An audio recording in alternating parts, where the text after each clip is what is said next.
Eu acabei de voltar da conferência Ancestral Health Symposium no Colorado, nos Estados Unidos, uma das maiores conferências de nutrição evolutiva e ancestral do mundo. Eu tô cheio de novidade para passar para você aqui e não é diferente nesse vídeo, né? Que eu quero passar uma informação que eu coletei lá da doutora Nora Gedgaudas, que é bastante respeitada, ela palestra em várias das conferências, e ela vai falar sobre essa questão: será que existe uma dieta universalmente saudável para todos os seres humanos? É uma pergunta interessante. Primeiro, o que ela fala já de começo, né, e a gente vem falando aqui também no Emagrecer de Vez, na Tribo Forte há muito tempo, que é aquela questão de tudo em moderação não funciona.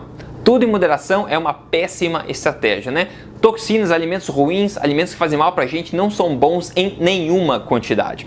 É como se um cigarro a cada 2 dias fosse bom, né? Tudo bem, é tudo em moderação. Cigarro a cada 2 dias, a maconha a cada 3 dias, essa outra droga a cada 2 dias, não tem problema, é moderação, não é todo dia, não é muito, né? Aí sabe que isso não é verdade. Toxinas não são boas em nenhuma quantidade, então tudo em moderação não é verdade. A segunda coisa é, agora a gente vai começar um pouco a cutucar uma boa parte da população, tenho certeza, que é a população que é vegetariana ou é vegana por algum motivo, tá? Eu respeito, como eu sempre digo, qualquer escolha de filosofia alimentar. O que eu venho falar aqui é puramente com viés científico, fato, não tem nada além disso, ok? Então eu só vou trazer informações para você, independente da sua escolha de filosofia alimentar. Continue nela como você quiser, eu respeito ela completamente.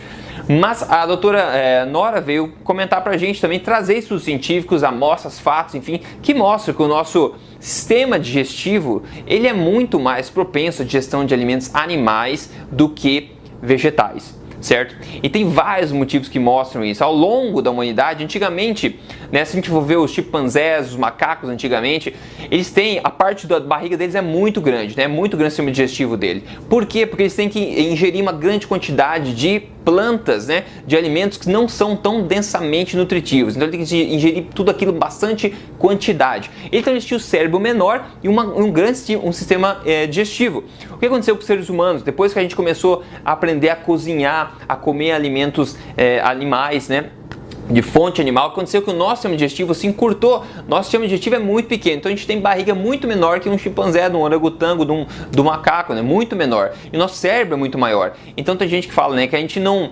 evoluiu aí para comer carne, né? Nós evoluímos por causa da carne que a gente come, né? Porque a carne, digamos assim, qualquer alimento de fonte animal, ele é muito mais densamente nutritivo que qualquer alimento de fonte vegetal. Então a gente consegue ingerir menos quantidade e assim obter muito mais nutrientes ainda assim. Aí a gente conseguiu desenvolver nosso cérebro e nosso cérebro aumentou bastante com isso aí. Outra coisa também que, como a gente também sempre fala aqui, mas é bom salientar novamente, que carboidratos, a gente tem 3 macronutrientes na alimentação, né? Proteínas, gorduras e carboidratos. Carboidratos é o único macronutriente que não é necessário ao corpo humano, não é essencial. Existem gorduras essenciais que a gente precisa ingerir, existem proteínas essenciais, aminoácidos essenciais, mas não existem carboidratos essenciais. Essa é uma coisa assim que a gente tem que ter em mente, né, quando a gente for pensar nisso. Nós não precisamos necessariamente de carboidratos, não quer dizer que eles são ruins, mas nós não precisamos quando muita gente acha que a gente precisa por aí. A doutora Nora também trouxe fatos sobre a pesquisa do Weston Price, né? Muito comentado, o pessoal que acompanha paleo, low carb, por aí sabe bem o que é isso. O Weston Price era um dentista que fez uma pesquisa, ele viajou o mundo inteiro por 10 anos atrás de estudar populações aborígenes, indígenas, para ver como é que eram os ossos deles, os dentes dessas pessoas. Ele viu que todas as pessoas que comiam da terra tinham uma alimentação forte, natural, né? Não tinha exposição a alimentos processados, refinados, tinham ausência de cáries praticamente, ossos fortes, mandíbulas bem alinhadas, dentes fortíssimos, bem saudáveis, né? Ele viu também que isso tudo não era o caso em sociedades pós-agricultura, né? Que consumiam todas essas farinhas, esses açúcares, esses alimentos processados e refinados, que realmente todos os dentes, todos os nossos ossos sofriam bastante problemas. Assim como os próprios egípcios, na verdade. Os egípcios eram autoconsumidores aí de pães, por exemplo, né?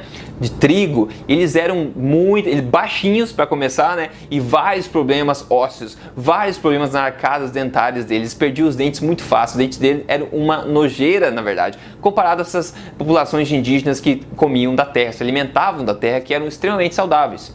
Outro fato é que o cérebro humano diminuiu nos últimos 10 mil anos. Coincidentemente, foi nos últimos 10 mil anos, a partir de 10 mil anos, mais ou menos 12 mil, 10 mil anos para cá, que o mundo entrou na fase da agricultura, onde o ser humano começou a cultivar grãos e processar, refinar, esse tipo de coisa. Antes disso, a gente se alimentava da terra, mais alimentos animais, tubérculos, etc., nozes, frutos, né? E depois disso, a gente começou a basear nossa alimentação muito nessa questão da agricultura, nas farináceos, etc. E a ciência veio mostrar que o nosso cérebro diminuiu em tamanho depois dessa transição que teve no nosso contínuo evolutivo.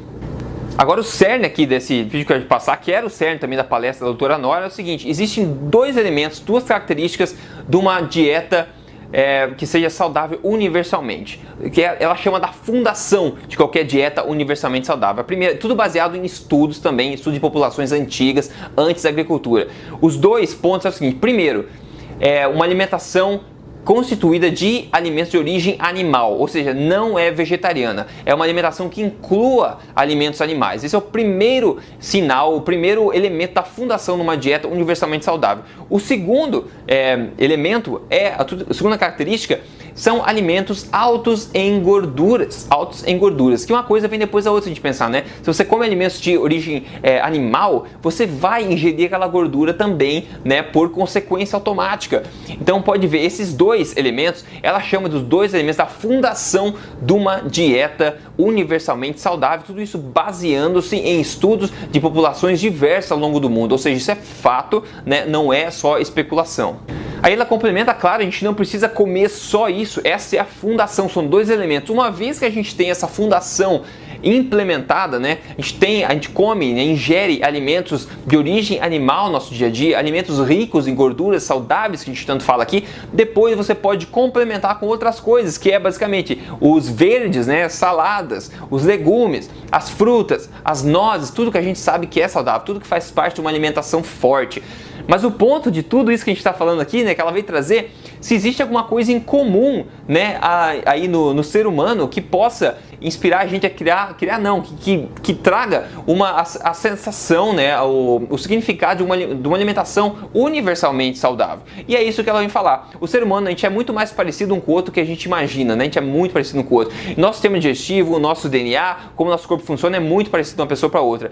E se tem uma coisa, duas variáveis aí que são constantes em populações extremamente saudáveis ao longo da história, são essas duas coisas. Novamente vamos revisar então. A primeira é ter uma alimentação que inclua alimentos de origem animal, e a segunda que inclua alimentos de origem animal, que inclua alimentos altos em gorduras boas, ou seja, ingestão de gorduras boas. Agora veja o que está acontecendo no mundo de hoje, né, pessoal? A gente está tentando cortar cada vez mais a ingestão de alimentos animais por questões variadas, e pior do que isso, o ponto 2, está tentando diminuir a gordura dia a dia na dieta.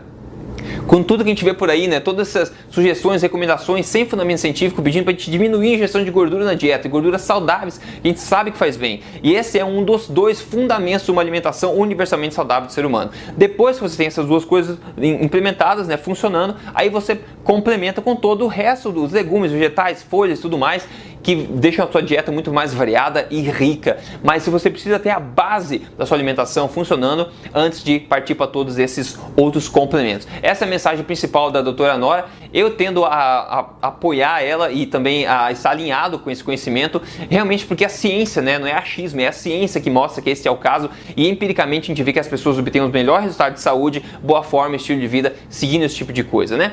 Então, isso foi uma casca de nós, assim, um conhecimento rápido para você, mas se você quer mais detalhes sobre isso, é só você ir no emagrecerdevez.com ou ouvir os podcasts da Tribo Forte, ou mesmo entrar no programa de emagrecimento Código Emagrecer de Vez, que você vai ver tudo isso em detalhes e